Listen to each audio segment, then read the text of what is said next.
Muchas gracias a todos ustedes. Muchas gracias. No creí que de este lado del Atlántico me conocían tanto. ¡Viva la libertad, carajo!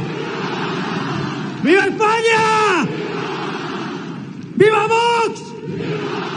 ¡Viva Santiago Abascal! ¡Vamos contra los zurdos! En primer lugar, deseo darle las gracias a todos ustedes por esta tan calurosa bienvenida. Deseo darle las gracias a Vox y muy especialmente al queridísimo Santiago Abascal por haberme invitado y poder estar junto a ustedes. Muchas gracias.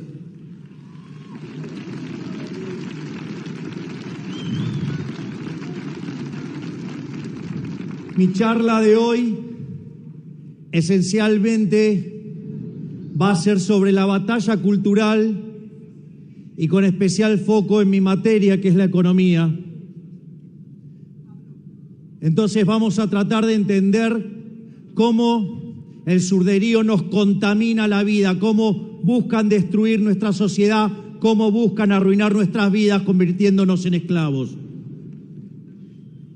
En ese sentido, lo primero que tenemos que tener claro es que allá en 1989 se cayó ese muro, el muro de la vergüenza, y aplastó a los zurdos, y sin embargo siguen contaminando nuestra sociedad. Y eso es muy a pesar de que aquellos países que son más libres crecen el doble que los países reprimidos. Aquellos países que son más libres tienen un PBI per cápita que es 8 veces más grande que el de los países reprimidos. No solo eso, ellos que tanto hablan de la desigualdad, los países libres, el decil más bajo, es 11 veces más rico que el del país reprimido. No solo eso, sino que además el decil más bajo está mejor que el 90% del país reprimido. Hay 25 veces menos de pobres en el formato estándar, 50 veces menos en el formato extremo. La gente vive un 25% más. Y además, ellos que se jactan de los derechos que consiguen, los países libres tienen más derechos políticos que los que supuestamente dan ellos.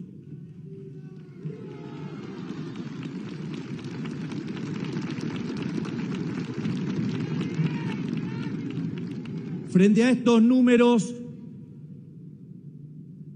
los zurdos mentirosos, y esto es interesante para que lo tengan en cuenta, donde cada vez que uno les muestra un dato, los van a acusar ¿de qué? De ser violentos, los van a acusar de discurso del odio. Estimados muchachos de la izquierda, 2 más 2 es 4.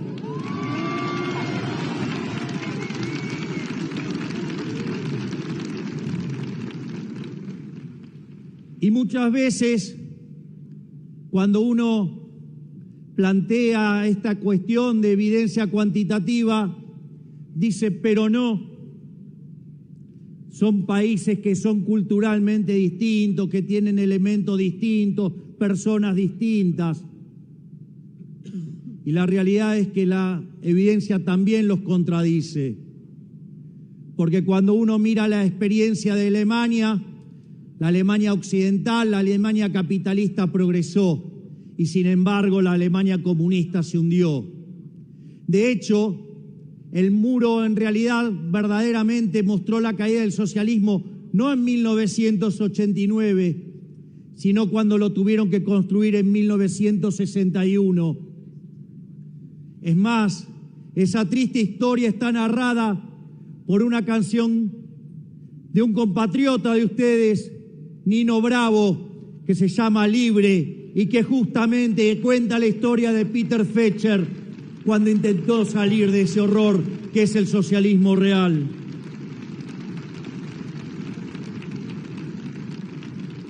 Pero si eso fuera poco, está la experiencia de lo que era el Imperio Austrohúngaro.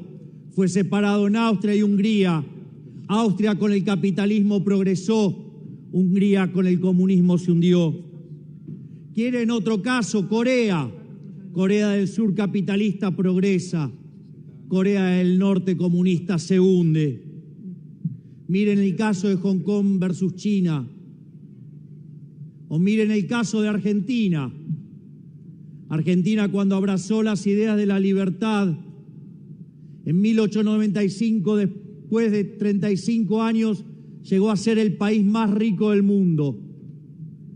Hoy, después de más de 100 años de estar abrazando tanto socialismo, hoy Argentina está 70 en el ranking mundial si se toma el tipo de cambio oficial y 140 al paralelo.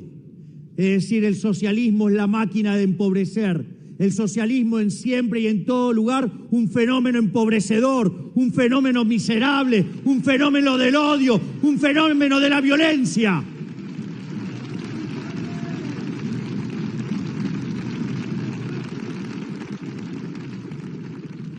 Y en este contexto, donde todo lo que tocan lo arruinan y lo empobrecen, decidieron trasladar la batalla y la lucha de clases desde la esfera económica a otros aspectos de la vida social para ir inoculando esa basura que es el socialismo.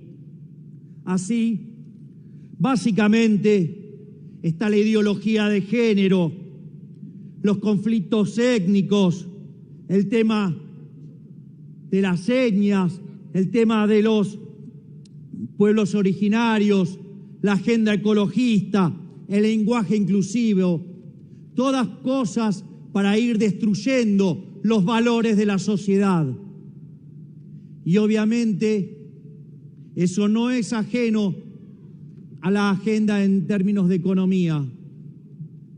En términos de economía, básicamente lo que dicen los socialistas es que el sistema capitalista de libre empresa es injusto. Entonces tratan de poner, por un lado, el supuesto altruismo socialista versus el individualismo liberal. Ellos supuestamente, no en todas partes del mundo, de donde yo vengo, niegan la superioridad cuantitativa, pero en general el problema no es el que plantean de la cuestión cuantitativa, sino de que el sistema es injusto, que el sistema es inmoral. Y en ese sentido plantean un trade-off entre desigualdad y eficiencia. Reconocen que el sistema capitalista de libre empresa es más productivo, pero que no se puede soportar la desigualdad. Y eso lo estructuran bajo un lema que es que donde nace una necesidad, nace un derecho. Pero ¿cuál es el problema? El problema es que las necesidades son infinitas y los derechos alguien los tiene que pagar. Y como los recursos son finitos, hay un problema de inconsistencia. Ese problema de inconsistencia entre necesidades infinitas y recursos finitos, la ciencia económica y el capitalismo de libre mercado lo resolvió vía el sistema de precios. Sin embargo, a los socialistas, que se caracterizan por su violencia, no les gusta y entonces lo quieren recomponer y reconstruir vía la acción violenta del Estado, con esa idea de la justicia social, una idea violenta e injusta porque implica tratar desigualmente frente a la ley a la gente, implica quitarle a uno para darle a otro. Pero la contracara de esta locura, y es la experiencia que vengo a contarles, es que esto se manifiesta en un profundo desequilibrio fiscal. Entonces, en primer lugar, recurren al endeudamiento.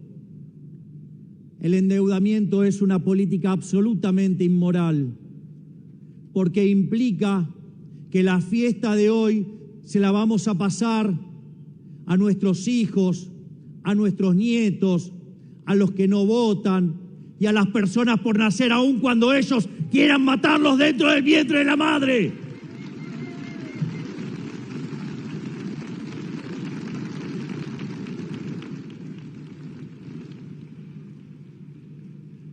La otra alternativa que suelen utilizar es el financiamiento vía el Banco Central, es decir, financian el déficit fiscal con emisión monetaria, generan inflación que no solo perjudica el crecimiento económico, sino que ellos que tanto dicen defender a los más vulnerables, les pega entre 25 y 30 veces más fuerte a los más vulnerables. Es decir, ellos, digamos, que tanto se ocupan de los pobres, lo único que hacen es aumentar el número de pobres.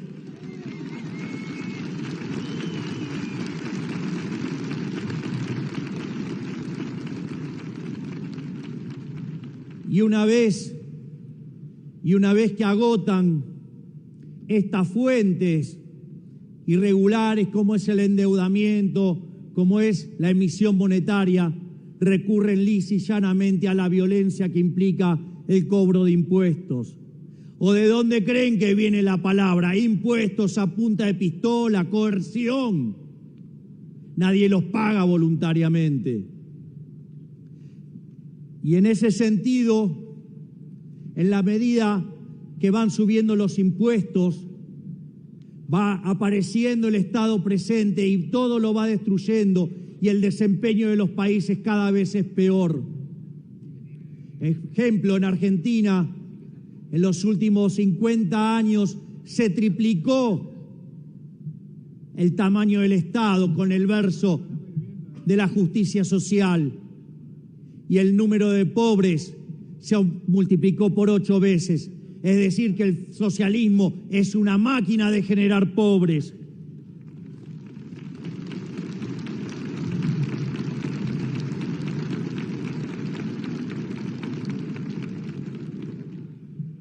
Y en este sentido, también hay parte de responsabilidad de la forma en cual se estudia la economía. Yo recuerdo, previo a asumir la banca como diputado, me habían entregado un diploma por comprometerme con los argentinos en no subir impuestos y no crear nuevos impuestos y trabajar por achicar el Estado y bajar el gasto público. Y en esa reunión donde yo tenía que disertar, me encuentro con la situación de que un supuesto economista clásico decía que lo único que justificaba la intervención del Estado era la presencia de fallos de mercado. Reflexión sobre la que yo tengo para decir que los fallos de mercado en realidad no existen, y que cuando ustedes se encuentren a alguien hablando de los fallos de mercado, lo primero que habría que sugerirle es si no está el Estado metido en el medio, molestando, interfiriendo y causando daño.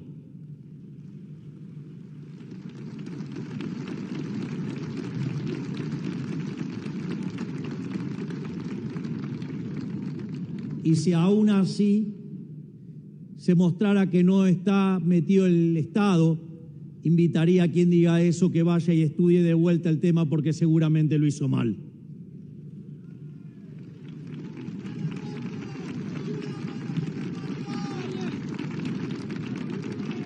Pero el eje central por lo cual les comento esto, y que tiene que ver con los grandes riesgos que implica el socialismo, y es el comportamiento dinámico que esto implica. Ya en su libro Intervencionismo, el mito de la tercera vía, Mises decía que no había soluciones intermedias, que solamente existe el capitalismo de libre empresa y el socialismo real. Y siguiendo la lógica de camino de servidumbre de Hayek, cualquier intervención que se haga, lo que va a suceder es que conduce a más socialismo, porque cuando aparece un supuestamente iluminado desde la poltrona diciendo que el mercado falla, lo que está diciendo es que no sabemos tomar nuestras propias decisiones y que ellos las pueden tomar mejor que nosotros. Y eso es falso, porque no son ni omniscientes, no son omnipresentes, no son omnipotentes, no son Dios. Los políticos no son Dios.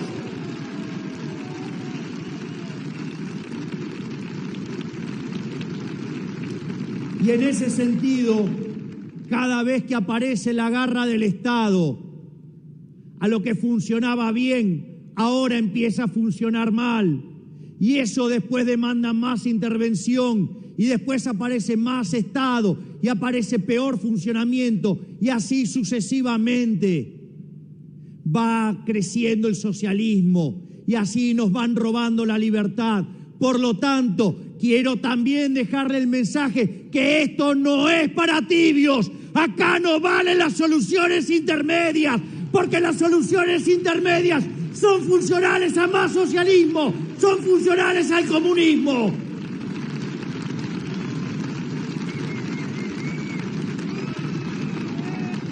Y finalmente, para ir cerrando, el surderío se arroga una supuesta superioridad moral. Les voy a contar que eso es falso, porque los valores sobre los que se construye el socialismo es la envidia, el odio, el resentimiento, el trato desigual frente a la ley y el asesinato, porque nunca se olviden que ese sistema criminal asesinó a 150 millones de seres humanos.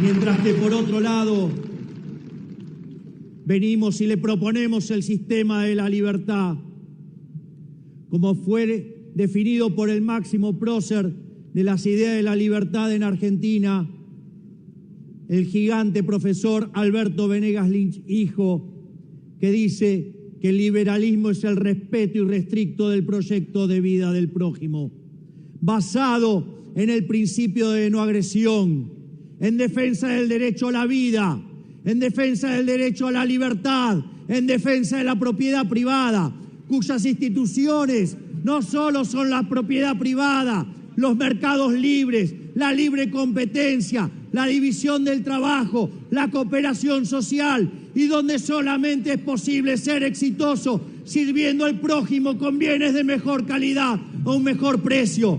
Por lo tanto, no tengan miedo, vayan y den la batalla contra el surderío, que se la vamos a ganar. No tengan miedo, somos superiores productivamente, somos superiores moralmente. Vayan y den la pelea.